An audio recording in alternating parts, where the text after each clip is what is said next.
نشكر الدكتور أحمد مراد على موضوعه وهو استلهام التراث في روايات شوكوم، ومما أثاره وهو موضوع جهاز العروس ومسألة الصندوق، وإذا كان هذا الصندوق كبيرا فهو دليل على غنى الأسرة، أو إذا كثرت الصناديق فهذا أيضا يدل على غناها أو يعني مكانتها في المجتمع. وأظن أن هذا موجود لدينا نحن الآن عند نقل جهاز العروس.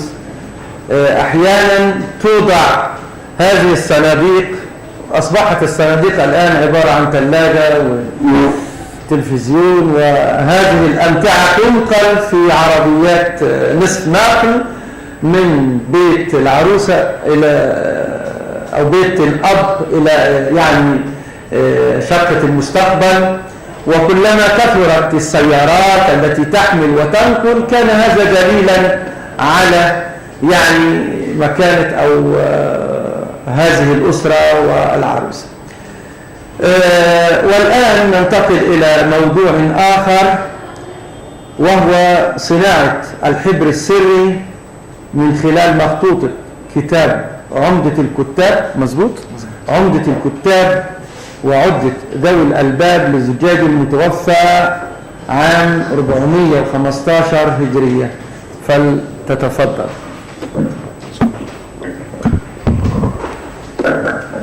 بسم الله الرحمن الرحيم. الحمد لله رب العالمين، والصلاة والسلام على سيدنا محمد وعلى آله وصحبه أجمعين. أتوجه بخالص شكري وعظيم تقديري إلى جميع السادة القائمين على تنظيم المؤتمر، إلى سعادة الأستاذ الدكتور محمود علاوي رئيس المؤتمر، الأستاذ الدكتورة منال عبد الفتاح مقرر المؤتمر. صناعة الحبر السري من خلال مخطوطة كتاب عمدة الكتاب وعدة ذوي الألباب للزجاجي المتوفى سنة 415 هجرية.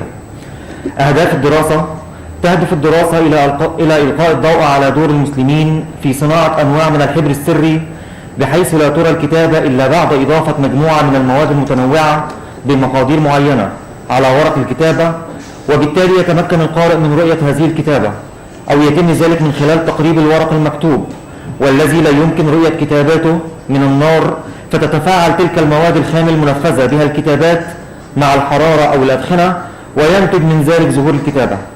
كما تهدف الدراسة إلى التعرف على أنواع الحبر السري المستخدمة في فترة كتابة المخطوطة في القرن الخامس الهجري 11 ميلادي وما بعدها، لملاحظة مدى التطور الذي لحق بهذه الصناعة، ومعرفة أهمية استخدام تلك الأحبار، والتعرف على طرق صناعتها وكيفية عملها وطرق ظهور كتاباتها بعد تنفيذها. وأيضا دراسة للمواد الخام المستخدمة في صناعة الحبر السري وخصائصها ومقاديرها وأماكن الحصول عليها. الحبر السري هو تركيبة من مواد نباتية أو معدنية ذات طبيعة مميزة، تكتسب خاصية عدم قراءة ما يكتب بها إلا بعد إضافة مادة أو مواد أخرى تظهر ما كتب بالمادة الأصلية، أو عن طريق التفاعل مع الحرارة الناتجة عن التسخين أو الاشتعال لمادة أخرى، فتتفاعل الأدخنة الناتجة مع الحبر الأصلي الذي كتب به، وبالتالي تظهر الكتابة. وأيضا وجد تعريف آخر، هو فكرة عمل الحبر السري هو استعمال مواد محاليلها لا لون لها، ثم تستعمل محاليل إظهار تعطي معها رواسب ملونة أو ألوانا خاصة فتظهر بذلك الكتابة. أو بمعنى آخر، المداد المسحور هو سائل لا لون له يكتب به على الورق العادي، فلا يظهر لعين القارئ إلا بعد أن يتعرض لتغيرات كالتسخين أو الدلك أو التعرض لأبخرة بعض المواد أو رش مواد معينة عليه. وقد ذكر يوهانس بيدرسون في مؤلفه الكتاب العربي منذ نشأته حتى عصر الطباعة أن استعمال الحبر السري كان معروفا، وهو الحبر الذي يصبح مرئيا بعد معالجة خاصة. وقد كان هناك في الغالب مجالا لاستخدام رسائل مكتوبة سرية في ظل الجو السياسي الساخن والسائد بصورة عامة في العالم الإسلامي، فأحيانا استخدم الحبر السري في كتابة الرسائل الخاصة بالحروب أو الرسائل الخاصة بأسرار الدولة، حفاظا على سرية هذه الرسائل وحتى لا يقرأها غير المكتوب إليه. وقد ذكر ابن عبد ربه في مؤلفه العقد الفريد بعض ما يتعلق بهذه الصناعة، فذكر: وأما تضمين الأسرار في الكتب حتى لا يقرأها غير المكتوب إليه ففيه أدب يجب معرفته. وقد تعلقت العامة بكتاب القمي والأصبهاني، وكان أبو حاتم سهل بن محمد قد وصف لي منه أشياء جليلة من تبديل الحروف، وذلك ممكن لكل إنسان، غير أن اللطيف من ذلك أن تأخذ لبنا حليبا فتكتب به في القرطاس، فيظهر المكتوب له عليه رمادا سخنا من رماد القراطيس، فيظهر ما كتبت به إن شاء الله. وإن شئت كتبت بماء الزاج الأبيض، فإذا وصل إلى المكتوب إليه أمر عليه شيئا من غبار الزاج. وإن أحببت ألا يقرأ الكتاب بالنهار ويقرأ بالليل فاكتبه بمرارة السلحفاة. كما ذكر القلوسي في مؤلفه تحف الخواص في طرف الخواص فصل في أشياء يكتب بها بالأمدة ولا تظهر حتى تعالج بما يذكر، وهي مستنبطة لوضع الأسرار في الكتب. وقد ذكر أنواعا كثيرة من الحبر السري وردت في مخطوطة عمدة الكتاب وعضة ذوي الألباب، وأيضا ذكر أنواعا أخرى لم ترد بالمخطوطة موضع الدراسة.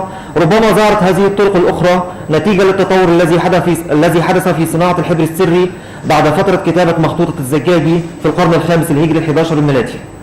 ومن هذه الطرق الحديثة التي ذكرها القلوسي في صناعة الحبر السري ما ورد في تحف الخواص، حيث ذكر: إذا أردت أن تكتب كتابا في قرطاس ولا ترى الكتابة إلا بعدما تجف، فخذ دم حمام وأخلطه بمداد ثم اكتب به فإنه لا يرى حتى تجف.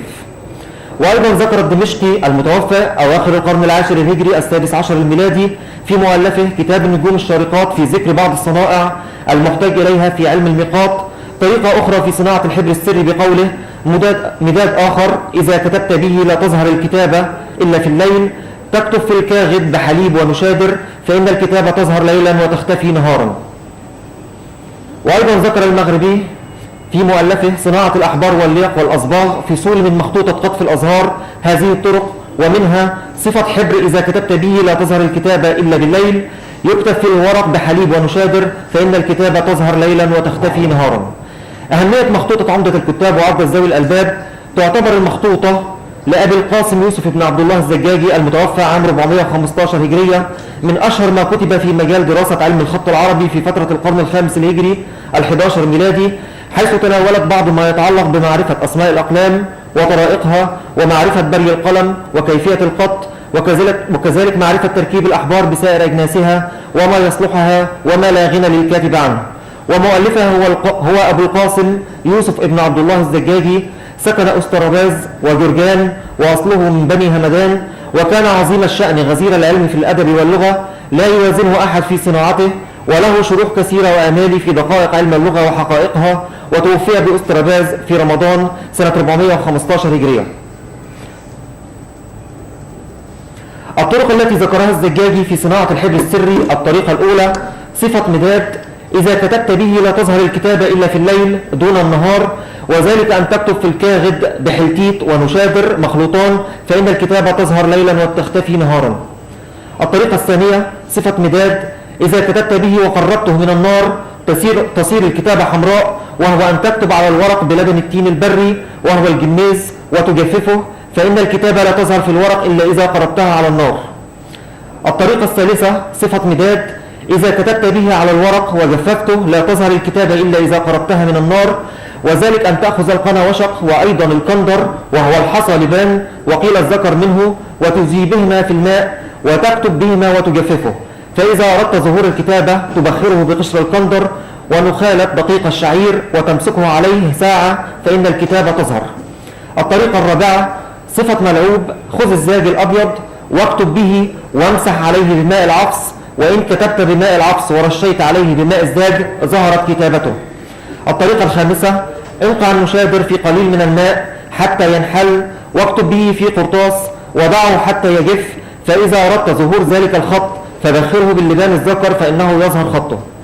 الطريقة السادسة: النشادر إذا حرق وجعل في ماء الليمون واستروق وكتب به ثم جفف فإذا قرب إلى النار ظهر أصفارا واضحا تقرأ كما كتبت.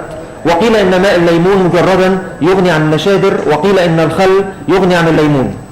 الطريقة السابعة: بصل العنصل إذا كتبت بمائه على الورق ويجفف تصير الكتابة لا تظهر، فإذا بلت بالماء بان تنزل الورقة في الماء وتطلعها فإن الكتابة تظهر في الورق. وقيل إن ماء البصل البلدي يفعل ذلك، لكن جرب بالماء فلا يصح وإنما يظهر بمقابلة الورق للنار. الطريقة الثامنة: خذ من لبن الماعز الحامض وزن درهم، ومن لبن الحمر الوحشية وزن درهم، يلقى الجميع في وزن 5 دراهم دبس، ويترك 10 أيام، ثم يحل بوزن 15 درهم لبن ناقة آدمية، وهي التي يضرب بياضها إلى حمرة، فاكتب به ما شئت فلا يرى في وضوء السراج. وإذا شرب هذا الدواء من به اليرقان امرأة، وكذا المكبوت الشرب منه نصف درهم.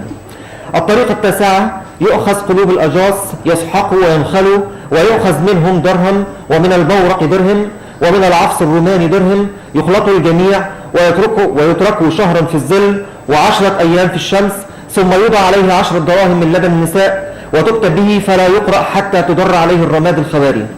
الطريقة العاشرة: يؤخذ نصف درهم صمغ عربي، ونصف درهم لبن بقر، ودرهم كثيرة، ويخلط ويغلى عليهما جيدا، ثم يترك يوما، وتجعل عليه 3 دراهم ماء، وتكتب به فلا يقرأ حتى تدر عليه الرماد. الطريقة 11: تكتب بماء الشاب اليماني مسحوقا في الخل، وتتركه ينشف، فإنه بعد ساعة تظهر الكتابة. الطريقة 12: تصمت اللوز وتدق ناعما، وتذيبه في ماء، وتكتب به في الورق، وتتركه ساعة، وتعفره بالتراب، تظهر الكتابة. الطريقة 13 والأخيرة: تأخذ العفص تدقه وتذيبه في الماء، وتكتب به في الورق، وتتركه إلى أن ينشف، ثم تأخذ الزاج وتذيبه في الماء، وتغمس الورقة فيه، فتظهر الكتابة سوداء. نتائج الدراسة: اتضح من خلال الدراسة الاهتمام بصناعة الحبر السري وتطور هذه الصناعة عبر العصور الإسلامية، مما يؤكد براعة المسلمين في هذه الصناعة. فقد ثبت من خلال الدراسة وجود 13 طريقة مستخدمة في فترة القرن الخامس الهجري 11 الميلادي وما بعدها، بالإضافة إلى طرق أخرى حديثة ظهرت بعد هذه الفترة نتيجة الاهتمام بهذه الصناعة وتطورها، واحتياج المسلمين إلى أنواع جديدة من الأحبار السرية، وارتباط ذلك كله بالأحداث السياسية التي مر بها العالم الإسلامي في تلك الفترات التاريخية، والتي كان لها صداها على تطور هذه الصناعة. اتضح من خلال الدراسة أن بعض الأحبار السرية استخدمت في الكتابة على الكاغد أو الورق أو القراطيس، ولكل نوع من المواد التي يكتب عليها طريقة معينة ومواد معينة يكتب بها، وأيضا طرق معينة لإظهار هذه الكتابات تختلف من مادة إلى أخرى.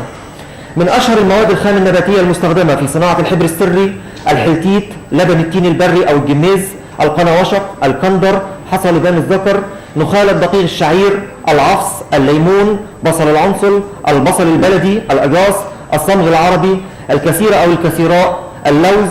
وكانت هذه المواد تستخدم بعد سحقها أو إضافة الماء إليها، ثم تجفيفها وإضافتها لمواد أخرى بمقادير معينة. من أشهر المواد الخام المستخدمة من مصدر حيواني أو من الإنسان: لبن الماعز الحامض، لبن الحمر الوحشية، لبن ناقة آدمية، لبن النساء، لبن البقر، وهذه المواد تضاف إلى مواد أخرى بنسب أو مقادير معينة. من أشهر المواد الخام المعدنية التي استخدمت في صناعة الحبر السري: النشادر، الزاج، الخل، البورق، الرماد الخواري، الشاب اليماني، التراب. وقد وضحت الدراسة مصادر هذه المواد وخصائصها واستخداماتها. على الرغم من سرية هذه الصناعة وسرية المواد المستخدمة في إنتاج الأحبار السرية، إلا أن المصادر التاريخية والتراثية حفلت بعديد من الطرق المستخدمة، وذكرت المواد الخام المستخدمة، وحددت مقاديرها وطرق صناعتها بالتفصيل، وبالتالي يمكن تطبيقها حاليا للوصول إلى أسرار هذه الصناعة. ده غلاف نسخة مخطوطة عمدة الكتاب وعقدة ذوي الألباب المحفوظة بالمكتبة الأزهرية بالقاهرة، الورقة الأخيرة من النسخة. بعض الصفحات التي وردت فيها طرق هذه الصناعات: